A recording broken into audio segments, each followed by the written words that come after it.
So, David, what was it about Hellraiser that made you decide I'm gonna remake a beloved franchise?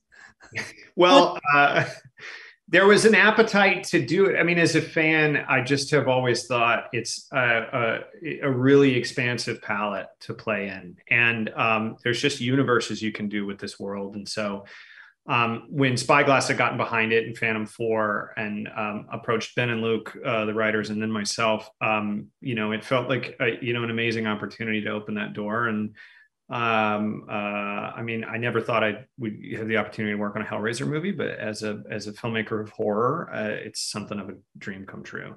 And it's fun, it's crazy, it's challenging in every imaginable way, which is really a testament to those earlier films. Like when you get into it, you realize how dense and layered the material is, both in its themes and ideas, but also just in the practical creation of it. It's quite a feat. Why a remake or a reboot instead of another installment in the franchise? Well, I think that it was difficult to sort of trace it in a as canon in any sort of strict regard, and I feel like there's such a spirit of invention in the original film that, to me, sticking in some sort of very, very strict way to the events that had been played out across many, many sequels was honestly less in the spirit of the original, which was this bold vision of something new that wasn't afraid of where it would go.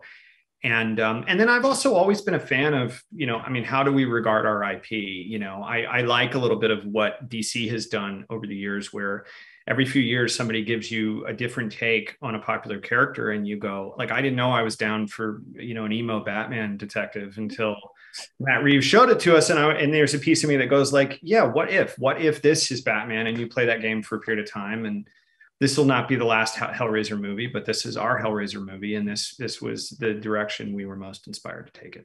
Jamie, was there any anxiety about stepping into a role as beloved as Pinhead? A copious amount. Yes, I mean, I think that what the goal that we had wasn't for me, to mimic any performance that had been done before. I mean, Doug is iconic. No one can, fill those, gorgeous blood-soaked shoes. They're too big to fill.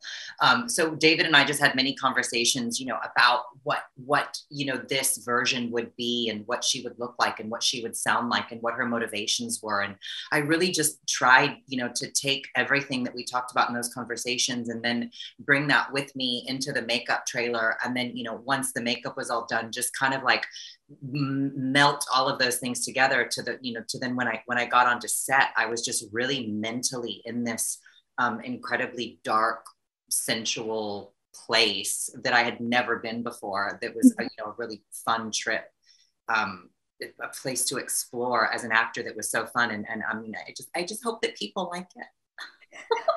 Was the goal going in to create a female Pinhead, or was it just that Jamie was the best for the role, regardless of gender?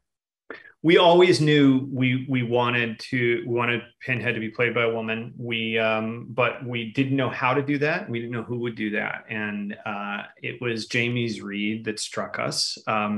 She was absolutely terrifying, but she also had a kind of transfixing quality that I couldn't ignore. And there's so much of Hellraiser is the tension of, I don't want to look at this, but I have to, and there was just something hypnotic about the way she was taking the words. And I think instantly working with her in callbacks and talking through the process, I was just enthralled, because to me, I felt like her take on it was a path forward. It's here's a way to play the priest that is not an imitation of what Doug did. As she was saying, it's taking it in different directions, but it's opening up corners of the character that I hadn't imagined. And she's curious. There's something you can lean into. She's quite threatening and dangerous, but at the same time, if you can win her affections and impress her in the right way, as a matter of taste, you may end up in a better situation. You don't really know. And I thought that was really intriguing.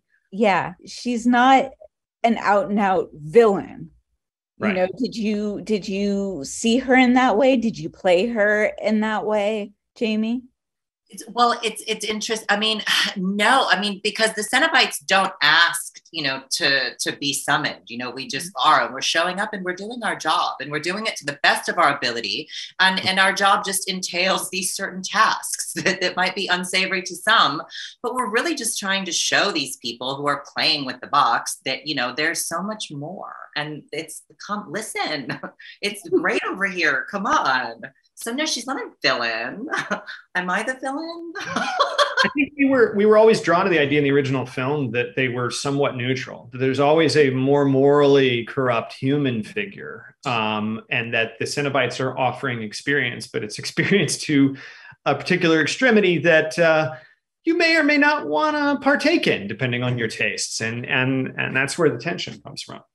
Okay, and I just have to ask, now that Disney owns 21st Century Fox, Pinhead is now technically a Disney princess. What do you say to that? Loves it. Bring it on. Where's my tiara? We're waiting for the ride at Disneyland, the Labyrinth. It's not for the kids, for adults only. Adults only, yes. Okay, great. Well, thank you guys so much. I really appreciate it. Thank you so much. Bye.